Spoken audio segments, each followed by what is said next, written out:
Hello, everyone. Thank you all for being here. Members of the Polar Bear Club. We really appreciate your coming out today. I want to mention before we get started that Fred will be speaking on April 24th about Penelope Fitzgerald. So you can look a little bit ahead and put that on your calendars. We hope it won't be such a cold day. Many of you know Fred, but for those of you who may not, Fred Volkmer began writing for the Southampton Press in 1983 and has written book, art, theater, and music reviews. In addition, his work has appeared in Newsday, the East Hampton Star, the New York Sun, the Christian Science Monitor, and the Wall Street Journal. His work has been praised by William F. Buckley, who said that he is a reviewer to watch, and by Sidney Offutt, the curator of the James Polk Journalism Awards. Barbara Werschba, I should have gotten the pronunciation before I said that, the novelist and writer of children's books, who's been a longtime reviewer for the New York Times Book Review, said of him that he was one of the best reviewers today. I'd also like to quote a little snippet from a thank you note that Fred received from Frederick Cutton. I can't thank you enough for your thoughtful, beautifully written, and insightful review of mine, The Green Hour. It touched me very much and made me feel, how shall I say, understood and thus less lonely. Oh, very nice. Fred is a member of the National Book Critics Circle. His byline is F. Cord Volkmer. He's also a singer and loves to sing with the Choral Society of the Hamptons. Please join me in welcoming Fred Volkmer.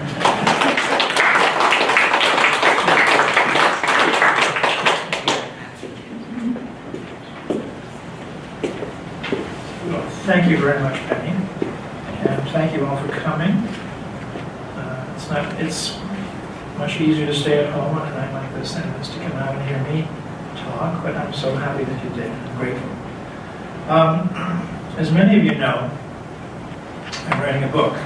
My book is about 14th to 20th century women writers. They are, in no particular order, Sibylla Bedford, Dawn Powell, Martha Gellhorn, Sylvia Townsend Warner, Rebecca West, Penelope Fitzgerald, Barbara Pym, Dorothy L. Sayers, Iris Origo, M.F.K. Fisher, Frances Partridge, Freya Stark, Jan Morris, and Rose Macaulay. They are not all household names, though some are fairly well known. Yet they are all wonderful writers, and they have given me a great deal of pleasure. My purpose is to arouse interest in them.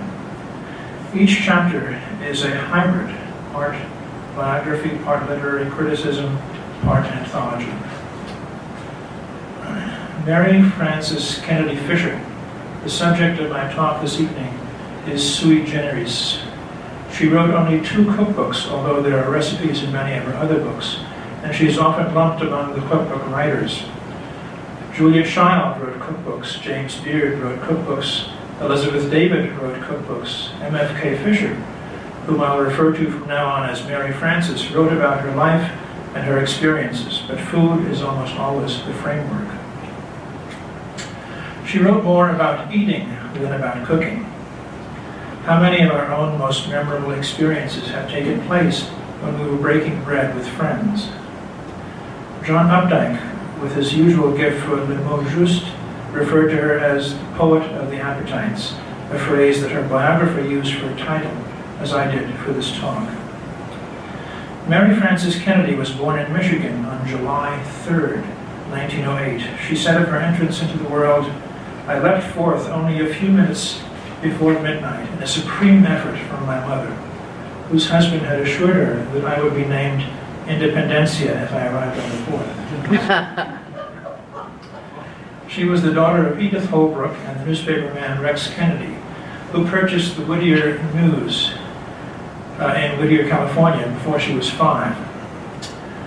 Whittier was a predominantly Quaker town, and her family were Episcopalians. She said that she grew up on the outside looking in, and was never invited into the home of a Quaker. Richard Nixon was a classmate of her younger sister. When she wrote about her childhood, she wrote a book about her childhood. She wanted to call it Child of an Inner Ghetto. From the very beginning of her career, she received critical acclaim, but that did not always translate into earnings. One year, her writing earned her only $37. I know how she feels, but she persevered. To a greater degree even than Elizabeth David, who introduced French and Italian cooking to the English, she elevated the simple act of writing about food to high art. W. H. Auden said of her that nobody in the United States wrote better English prose. Of course, one has to allow for a certain amount of reviewer's hyperbole, but she sure could write. Unlike her friend Julia Child, she did not profess to be an expert on any cuisine, although she knew a great deal about wine and was on the board of directors of the Napa Valley Wine Library. She was completely unpretentious. She said, "I know red from white, and I think I know good from bad, and I know the phonies from the real." She was not a good student, though she always read voraciously, and her teachers recognized her intelligence. She attended several schools in her early years, and finally was sent with her sister Anne to be prepared for college to a girls' prep school, the Bishop School in La Jolla, where she developed a schoolgirl crush on a student named Ida Lord. Some of you may remember Ida Lord as the significant other of our old friend Sibylla Bedford. Ida was an outstanding student and athlete, an editor of the school literary magazine. In a mood of reminiscence in 1959, Mary Frances wrote to Ida Lord, "I believed that you were the most dazzling, exciting human being that I had ever met." After graduation, Mary Frances spent brief periods at Illinois College, Whittier College, Occidental College, and finally the University of California in Los Angeles, where she fell in love with a doctoral student, Al Fisher. In 1929, she married him and they moved to Dijon, France, where he would complete his doctorate in literature. And it was in France that the transforming and elevating capability of fine food revealed itself to her. She was a beautiful woman and was photographed by the great photographer Man Ray in Paris. But she realized, as she said, that I wasn't so pretty that I didn't have to do something else. Al Fisher was an aspiring writer. In addition to being a graduate student, he wrote an unpublished novel and a partially finished poem of epic length, which he thought would do for poetry what Joyce had done for prose in Ulysses. I don't know if he'd ever read The Wasteland. Mary Frances, too, who had been writing from the time she was a child, also settled down to serious literary production. Her first book, Serve It Forth, was published in 1937 to good, sometimes glowing reviews. She had chosen the pen name M.F.K. Fisher in order to hide her gender. It was clear that Al Fisher resented her success. He had always thought of himself as the writer in the family. After they moved back to California, they met a couple with whom they immediately became friends, Dilwyn and Gigi Parrish. Gigi was an actress, and Dilwyn, whom everyone called Tim, was an artist and writer. He was a cousin of Maxfield Parrish. Tim wrote a screenplay with Al Fisher, which never came to anything. But Tim was also very supportive of Mary Frances and offered considerable encouragement, help, and advice with her writing. Eventually it became clear that Mary Frances and Tim were falling in love. Finally, one night after having dinner together, Mary Frances invited herself into his bed. And incidentally, when Dilwyn confessed to his wife Gigi, she received the news with a sense of relief, since she had herself fallen in love with the screenwriter. Mary Frances believed in marriage and in faithfulness, but after years of guilty internal struggle, she finally asked Al for a divorce. Jane Zimmerman, in her book about Mary Frances, said of their relationship, he wanted a limp companion to care for him and engage emotionally and physically on his terms. Mary Frances wanted passion in equitable partnership with a man who valued her creative urges. She realized that he was in love with what he wanted her to be. He acquiesced to her wishes, though he never quite got over it. Al Fisher, incidentally, retired from his job as a professor at Smith College in 1967. He had married twice more and had many affairs with young women, many of them his students. Sylvia Plath was his most famous student, though not his lover. She recorded in her journal that she enjoyed his companionship, but he was always harping on his first wife, the one who wrote the cookbooks. He died unexpectedly in 1970.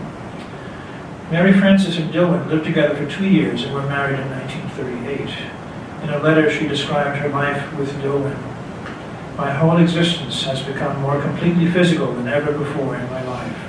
I eat, sleep, listen, even cook and read with an intensity and a fullness that I've never felt until now. I am completely absorbed in myself, but myself as seen through Timmy.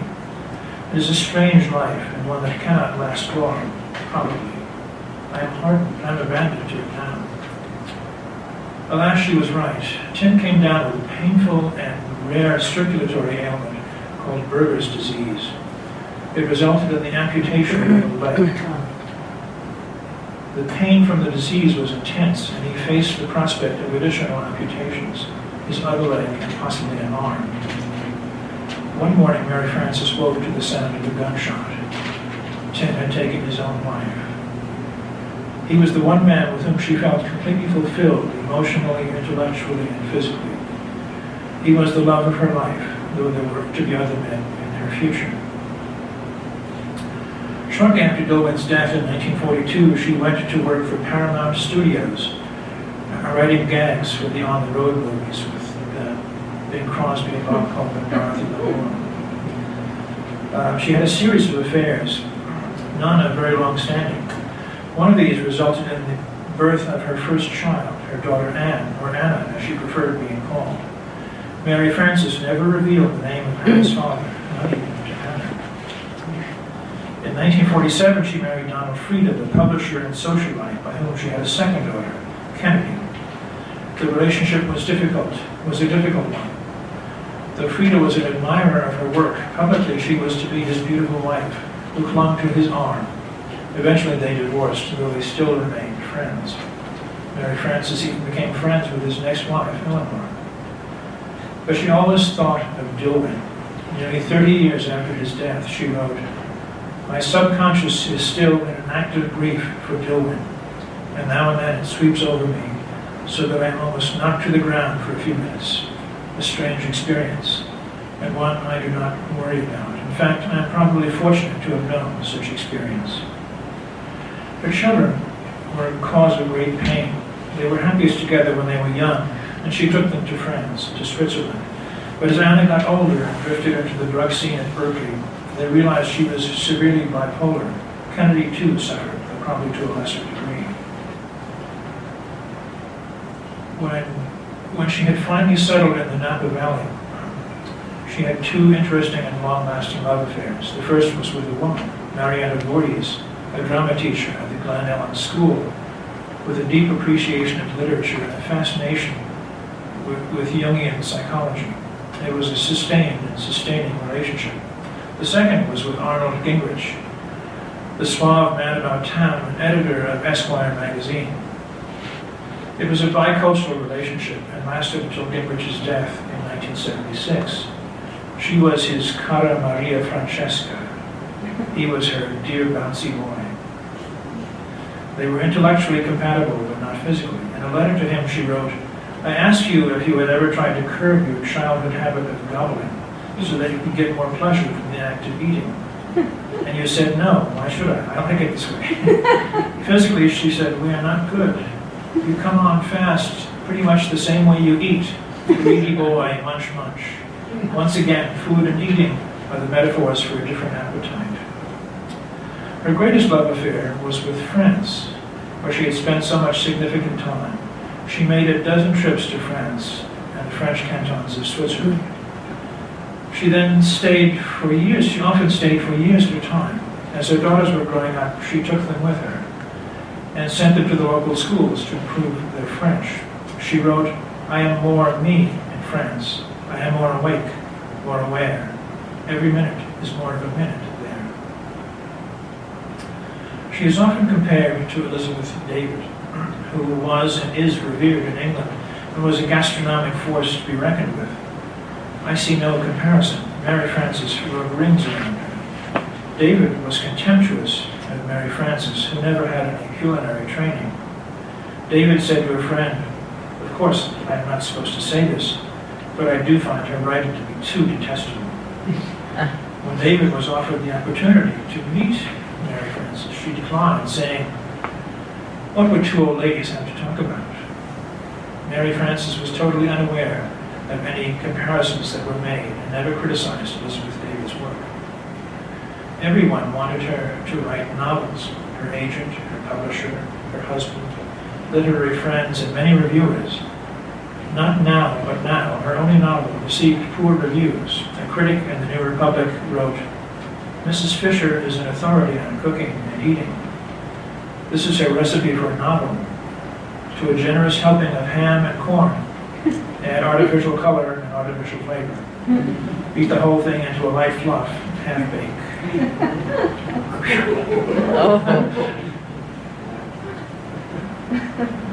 I'm sure that guy doesn't review my book. She herself was not happy with the novel. She led a full, varied, productive, and peripatetic life. It isn't possible to squeeze it all in. On balance, it must be said that she did not have a happy life. Yet towards the end of her life, her relationships with her daughters improved. Anna wrote to her, "Dearest Dote," that's a family name for Mary Frances, "a very quiet weekend. I awoke once during the night, thinking of X, it's Aix-en-Provence, and how lucky we were that you showed us how to taste, smell, touch, and savor from birth. That was my thought as I awoke, and I prayed a small thank you in your direction." And here it is in concrete form, much not unknown. Professionally, however, she was a great success. She wrote nearly 30 books, including many books on food and eating, reminiscences, essays, a novel, travel books, a book for children, and a collection of short stories. She translated and annotated the great treatise on gastronomy, The Physiology of Taste, by Brillat-Savarin. She admired, as she said, his stylish mind and stomach. She says of Brillat-Savarin, "The fact that the physiology of taste is about gastronomy has nothing really to do with its author's innate good taste, nor with his art in making it clear on each page. I have plumbed every word of his, and after many years of casual enjoyment, and two of the most intimate kind, I have yet to find myself either bored or offended, which is more than most women can say of any relationship, whether ghostly or corporeal. For me, the professor is a continuing delight." 5 of her first books, Serve It Forth, Consider the Oyster, How to Cook a Wolf, The Gastronomical Me, and an Alphabet for Gourmets, are collected in an omnibus volume, The Art of Eating. She celebrated the slow, sensual pleasures of the table. For her, food was the language of seduction and intimacy. Anne Zimmerman, in her book An Extravagant Hunger, says, "Her writing is deeply evocative, filled with sensuous description and ripe with metaphor. It is clear that her interest in the physical and emotional pleasures of food often masked voracious sexual desire. Writing about food was her way of expressing the fullness of her sexuality." It is probably no exaggeration to say that in her writing could be found the seeds that ultimately flowered into what became known as California cuisine, with its emphasis on the fresh and the simple, artfully served. And in fact, Alice Waters, of Chez Panisse in Berkeley, was a fan of the trend. In 1971, she moved to Bouverie Ranch in Glen Ellen, California, where David Bouverie, the owner of the ranch, an admirer of her work, built a house for her at her expense and her design. It was a 2-room house, 2 large rooms, a kitchen, living, dining room, and a bedroom, study, office. It was called Last House. Mary Frances put up a warning sign that said, "Trespassers will be violated." I'm going to read something from one of her books of reminiscence, a collection of essays really called Last House. It's called The Best Meal I Ever Ate. One of the most universal questions, and therefore the one left most unanswered is, what is the best meal you ever ate? It is almost impossible to answer, honestly anyway, so I can only reply that I don't know. I am as incapable of deciding that as I am of saying that such and such is the best novel I ever read, or so-and-so is the best painting I ever saw. What I can do, however, and with very little hesitation, is to name the most important meal I ever ate. The one that for both known and unknown reasons came to have the greatest significance in the pattern of my life. The gastronomical quality of the food in that meal, of course, had very little to do with its importance. I can say almost to the minute when I ate it, and although I cannot recall exactly what it was made up of, I must confess that it was a comparatively mediocre noonday dinner, as such feasts go on the overcrowded, stuffy boat trains running between Cherbourg and Paris. I remember that the train was wide open to the hot September air, so that cinders swirled everywhere in the cluttered second-class compartments. People pushed harried traveling men, timid students, and tourists, overworked waiters, winging deftly along the aisles with their great trays of steaming scalloped veal and white beans and such like. But I was eating the most important meal of my life, I believe. In truth, I was absorbing it through every pore of my spiritual skin. I was breathing it, cinders and all, into the depths of my heart. As I looked out over the stained cloth, past the half-empty wine bottles, and the flushed concentration of the strangers I dined with, I knew that I was, from that moment on, a thinking human being instead of a healthy young animal. Perhaps that had happened everything that had happened in my life seemed there in the rackety train with the tiny green meadows wheeling past me and the little sleek brown cows and the apple trees, part of the preparation for this right moment. I felt, and possibly it was so, that I had never been as conscious. Suddenly I recognized my own possibilities as a person, and I was almost stunned by the knowledge that never again would I eat or drink as I had done for my first 20 years, sanely and well, but unthinkingly. The first taste of bread that day, it came in chunks, shot from loaves 4 feet long, stacked at the end of the dining car like skis.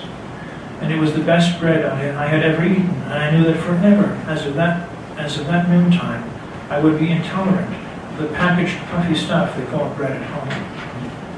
The salad, mixed roughly in a great bowl and shoved from one untidy table to the next along the car. It was made of very ordinary oil and vinegar, cinders and a few small bugs and beetles, and piles of the most wonderful garden lettuces I had ever tasted.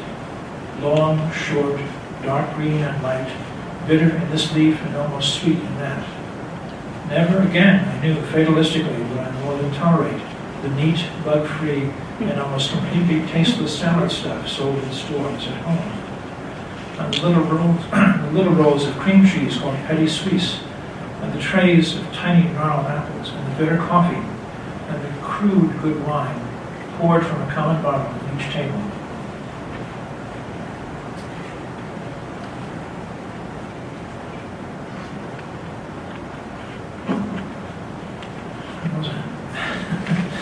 It sounds almost disrespectful to say it, but even the astonishing events of the past several weeks or so seemed a logical preparation for this moment.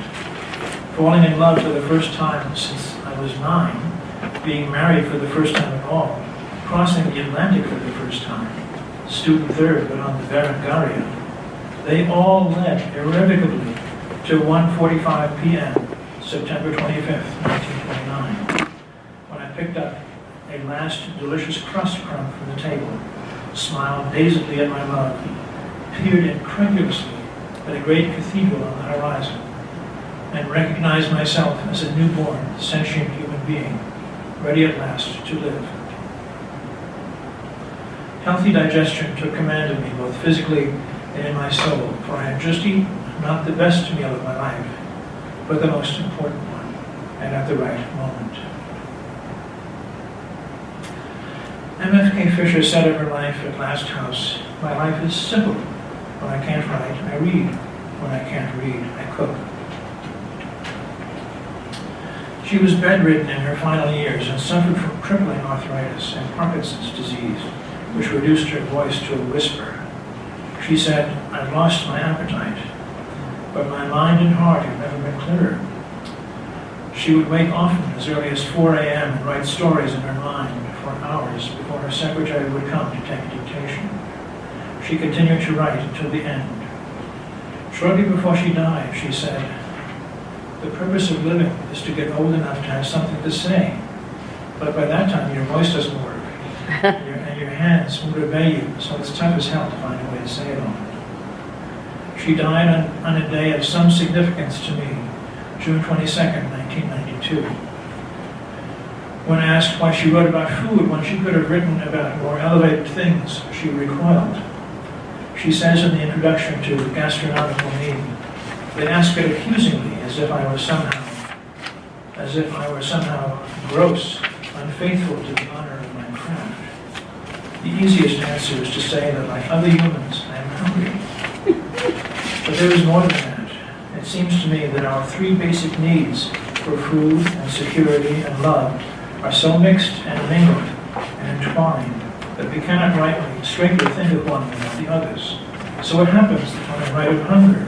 I am really writing about love and the hunger for it, and warmth and the love of it, and the hunger for it. And then the warmth and the richness and the fine reality of hunger satisfied, and it is all one. I tell about myself and how I ate bread on a lasting hillside and drank red wine in a room now blown to bits. And it happens without my willing it that I am telling too much about the people with me then and the deeper needs for love and happiness.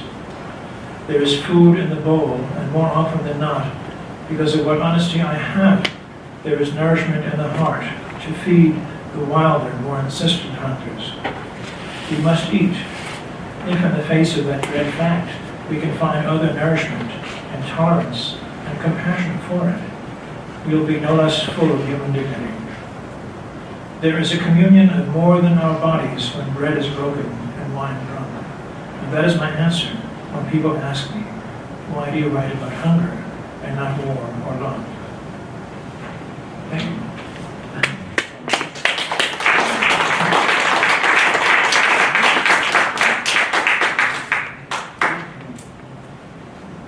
Does anybody have any questions? Yes. What is the name of the book that you've written with all the different? Well, I haven't finished yet. The working title is Too Good to Lose. And do you expect it will be coming out? well, as soon as I find a publisher. I had two possible publishers. One held on to it for about the early parts of this. I held on to it for about 6 months. And at the 3-month point, she said, don't give up. We're still interested in this book. So my hopes were high. And then after the 6 months was up, she said, well, we decided we're not going to take it. We wouldn't know how to market it, which is kind of a lame excuse. I think the husband was interested in it, but the wife wasn't, vice versa. And the other was what I thought was a legitimate publisher who said, I said to them, does this seem like I'd sent several chapters in a proposal. And I said, does this seem like the kind of book you would like to publish? And she said, absolutely we would. Now, let me tell you how it works. First, you give us $15,000. And I said, okay. I know, that's not the way I understand that it works. Usually publishers give you money, but not the other way around. so, yes. When did she first move to Napa, and what brought her to Napa? I don't know the exact year. I think before, it was after Joanne Parrish died, and after her relationship with Donna Frieda, she moved to Glen Ellen, and she lived in a very nice house in Glen Ellen, and then she she realized it was a big house and she was all alone. She met David Blueberry, who was a New York architect, and was actually the grandson of the 5th Earl of Radnor. I almost said 5th Earl of Grantham.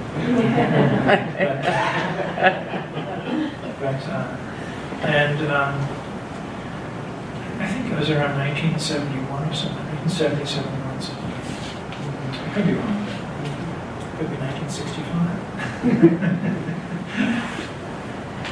Yes.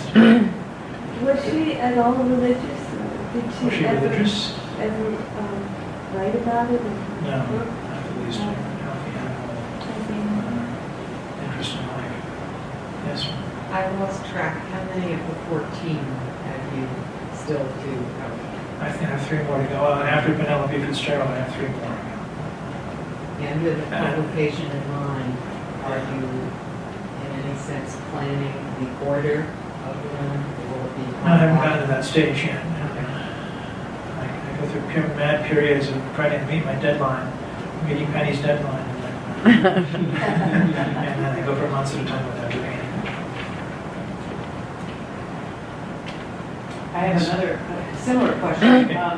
Why 14? Why not 15? Why not 50? Well, it could go on forever, and but my energy is limited.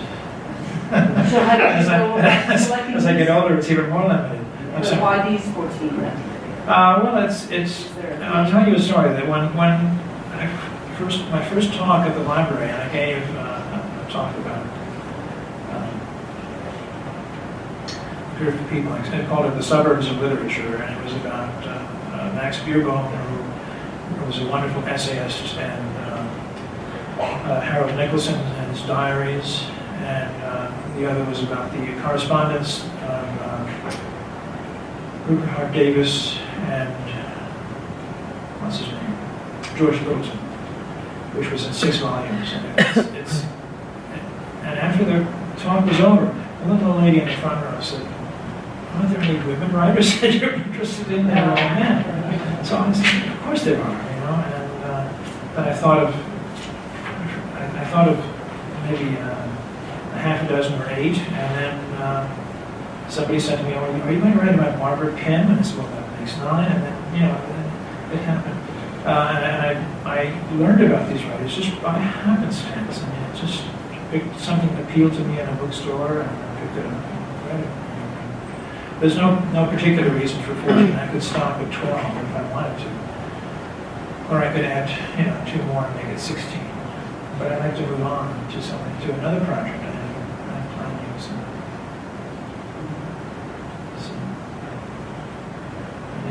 What number is this at? This is 10. 11 will be in the end of April. Wait, who are the other 3 then? The other 3, where's the list of ladies? The other 3 are Jan Morris, Freya Stark, and Rebecca West. So were these just kind of random or? Completely random, yes. There's no, if you're looking for a rhyme or reason, there isn't any. You're not going to find one. I mean, I can't even find one. 20th century. They're all 20th century. They're all 20th century. Most of them are English. 3 of them are Americans. M.F.K should be one. Do you have a favorite? I'm sorry, do I have a favorite? I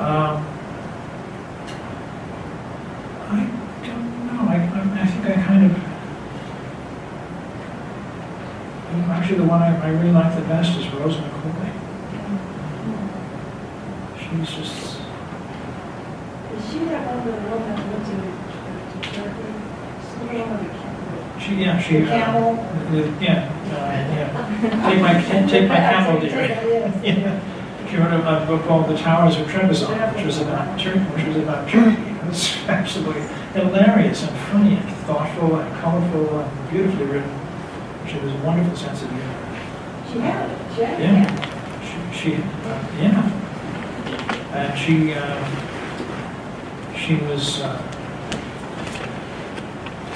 was very, very tall, very, very thin, and she had a secret life too. she was in, no one ever imagined she had any kind of interest in men at all. And it turns out she had a 25-year affair with a married man who was a former Catholic priest. Did he have a camel too?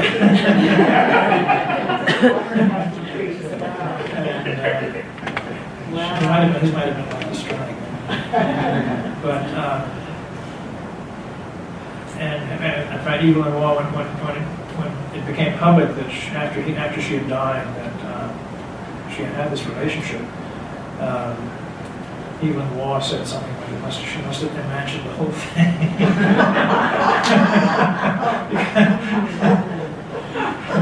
you could just couldn't picture it. Yes. It sounds like you knew M.F.K. Fisher. I didn't know. Oh, I thought she said she had said something. Did you know any of the? I didn't know anyone except through the printed page. I knew somebody who knew somebody, however. I knew somebody who knew Jan Morris, who actually began life as a man, as James Morris. And I had lunch with someone who said that she visited with Jan Morris, that Jan Morris and she were visiting the same house in somewhere in Bridgehampton or something. And the owner of the house said, "That woman has the biggest feet I've ever seen." which there's certain things you just can't change.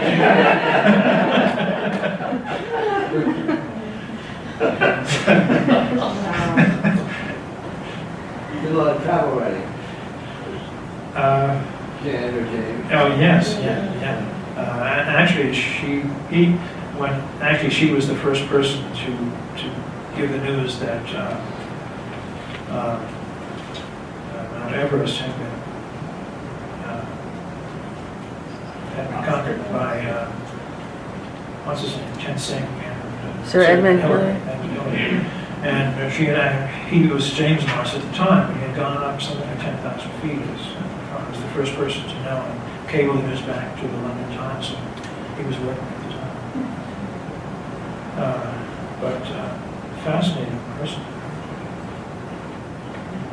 In Yes. all that you read of her writing about food Yeah. and recipes, Yeah. was there anything that you were particularly taken with? I liked Particular dish or a particular dish. or meal? I'm the kind of person who goes to McDonald's for lunch if it suits me. but I haven't done a lot of that lately. But no, I can't say there's a particular dish. I like the thought of a good French bread and a glass of wine and a piece of cheese. It's I'm in heaven at that point. Or as a pâté or something. I feel like I died down to him. but there's no, no, John Pappas doesn't have any of this stuff. Is she still considered to be a local, is she still recognized and what's the word I want? Admired as a food person? Yes, absolutely. And more, it's, yes, when you read something that she's written about food, it's mind-watering. She just has this ability to draw it out of you and make you want to eat whatever she's describing. And there are now coming out, biographies are coming out about her. There's two, neither one of which is really very well written. But it's almost becoming a cottage industry to write about it. So I was not the first.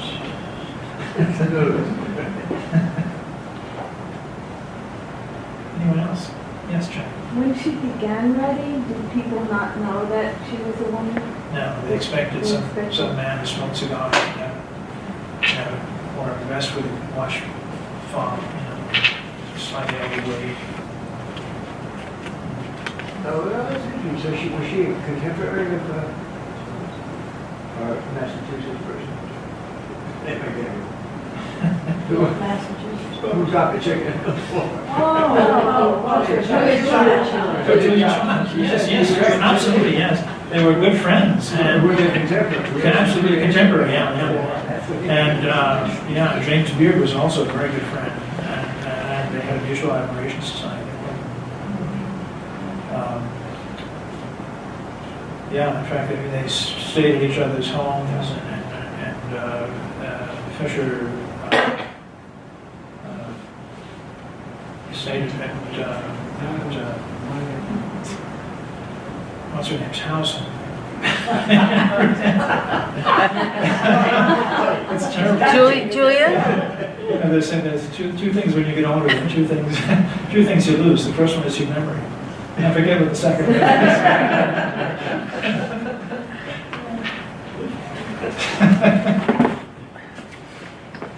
No other questions? I had one, but I forgot. It occurs to me that as I was reading it over this afternoon, I didn't do justice to her wit. She was a very funny, very witty person. Just the title of the book, How to Cook a Wolf, is The Wolf is at the Door. It was written during the beginnings of the Second World War, and there was all kinds of ration. What do you do when the wolf is at the door? Well, you cook the wolf, But and some of the, in fact, one of the members of the audience here said that they were hoping that the handout would have a recipe for a wolf. But there's the chapter titles: How to be sage without hemlock. There's a chapter title. How to boil water is another chapter. How to greet the spring. How to rise up like new bread. And how to be cheerful for the storming. Anyway, she's quite wonderful. I recommend most of her books. Some of them she's just repeated stuff that she's written earlier. It's just a different form.